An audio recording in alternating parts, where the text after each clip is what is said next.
Hi, my name is Franz Ježek and I have a PhD, an MBA, Master of Science, and a Bachelor of Law. So today we're diving into 5 reasons why you get or not get a PhD, personal experience, and from the stats that are available. Number one, money.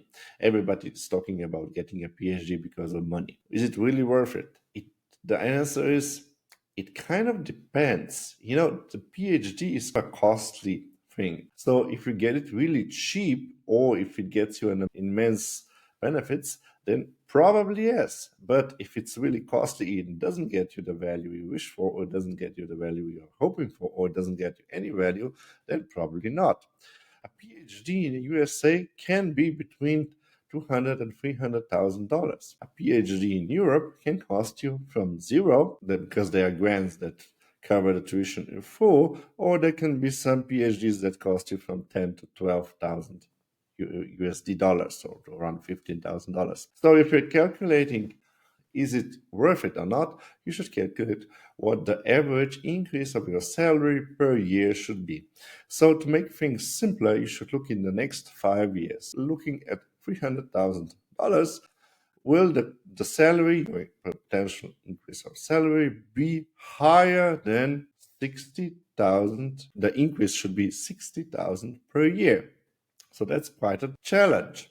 But you should take into consideration the fact that a new PhD can help you with networking, with some kind of promotion to gain a better job. But you should also consider that $60,000 per year in increase in your salary is quite a big jump.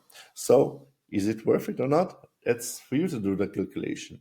In my view, I did the PhD for around $12,000. So the calculation was really easy for me. Why? First of all, it's not so much a lot of money because my PhD was cheaper because I did it in Europe. Secondly, I'm in a consulting business. So that means that a new status, a new certificate, a PhD gives me more expertise. But for that, more or less later. And foremost, I wanted a PhD, so there were some interior motives. It was not just the money, and the cost was not so high. You should do that calculation beforehand, and you should consider what you will get out of it. So the second reason, should you get or should you not get a PhD, is status. What kind of status do you want to gain or to improve? Is it some kind of perhaps a personal motive or an external motive? You should consider that around 2 to 3% of the population have a PhD. So it is not a lot, but it's rare. Considering there are around 3 million, 4 million people in USA that have a PhD. Considering there are a lot of people in the world, and therefore 2% of a lot of people is still a really, really big number. So it will get you some status, but perhaps not as much status as you perhaps hope for just on the basis of the PhD.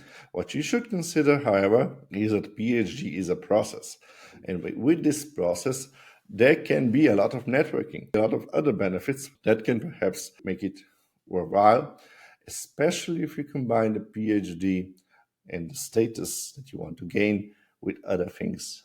It's great to impress your mother and father that you gain a PhD, especially if you're the first in the family to ever graduate or gain a master's level or PhD. But, take you further along your career journey in impressing your peers, or depends on what industry you are in, depends on what you're planning to do, depends on how you can monetize or gain an advantage from being so-called industry leader, so-called field. Most of people would deem a PhD more academic, so you need to tread carefully when you're going the status and reputation thing, because some people deem PhD more theoretical, not so much a practical expertise. If you don't have much practical or work or on-hand experience, PhD can sometimes damage you. Let's go to the next point, that is career opportunities. When I get PhD, I noticed some kind of a problem. The more education you gain, the more experience you have, you are sometimes considered less employable. Why? Because people that hire people at high potential candidates are sometimes afraid of people that know a lot or have a different vision or have a broader vision or have a higher degree. That's just like personal thing. So what I noticed when my experiments with sending out CVs is that I was more likely to gain an opportunity for an interview if I omitted that I had a PhD than if I wrote it down on the resume. As a matter of fact, even for public jobs, it was the same thing. And I was even questioned one time when I got the job because I wanted a government job for my clerkship. And I was questioned, why did you omit the PhD if you had one? And I told them like this, like I'm telling you, because people don't like inviting people with PhDs to the interview. I wanted to have that not written down because it didn't help me with the job. Now, there's a big secret, or not so big secret. I was working for a boss, and he was working before for a HR agency. And what he was telling me that when he glimpsed through the resumes, he only glimpsed for first three quarters of the page, of the one page. So that was the really shocking thing. He didn't read the resumes at all. And the second thing was really shocking to me is they only looked for the keywords that they listed in the ad first place or the client said they wanted. Everything else was balanced and they didn't want to read more than one page. As soon as it got over one page, they were not interested and you got put on a pile that was not interested. So putting that a PhD on it would probably be a red flag for them. So consider that unless it's a job that specifically wants you to be an expert in the field or have a PhD or have perhaps even a research paper out there, you're probably better off hiding that for the first phase of the interview. Later, when you're in the second phase or the third phase of interview, of course, you can mention, yeah, of course, I have a PhD, I'm also an expert, I also published some papers. But before that, I would advise against it. So as a career advantage, probably not so, at least not in the common sense that you're probably considering that you get the, a faster, better rate of, getting that invite to the interview.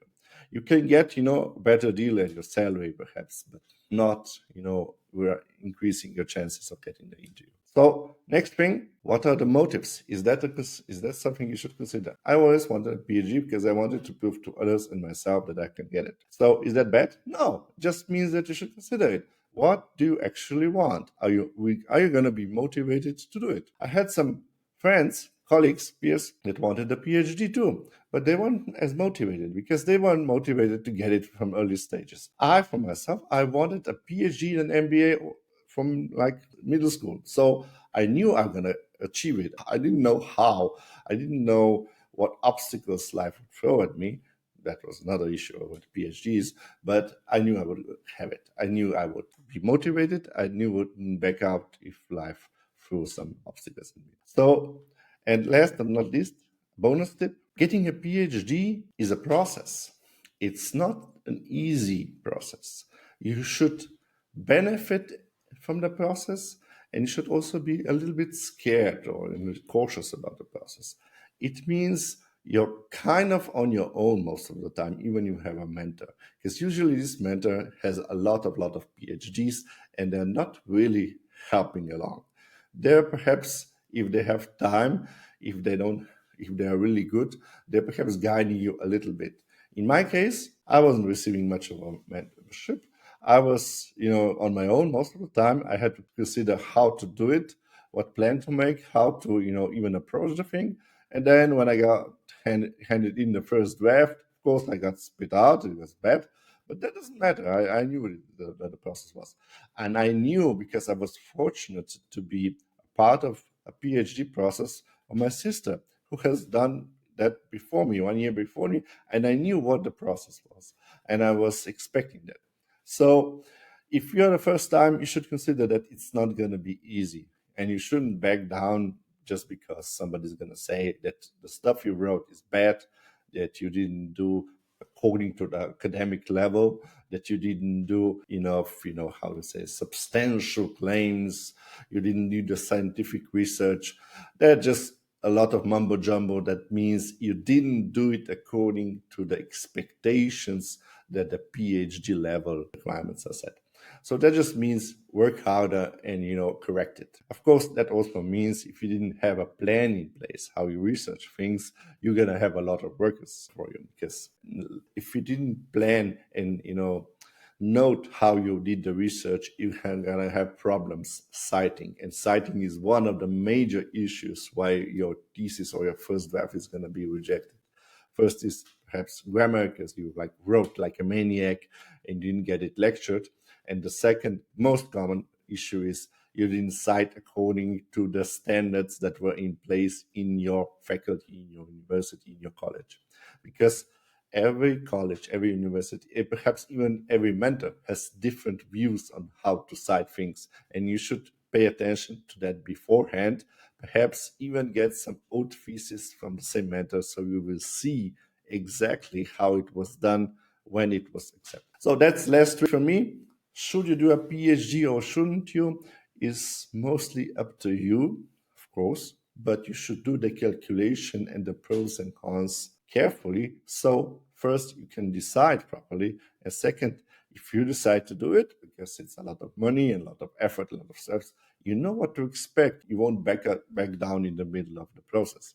Because once you pay down at least a portion of that money, you don't want to waste it. You don't want to throw it out of the window. You want it to be persevere and finish what you started. And if you have a question for me, put it down in the comments and I'll address it either in a comment or make a video about it. Or you can send me an email.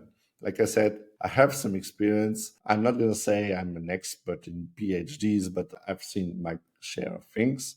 So if it's helpful, get in touch. Bye.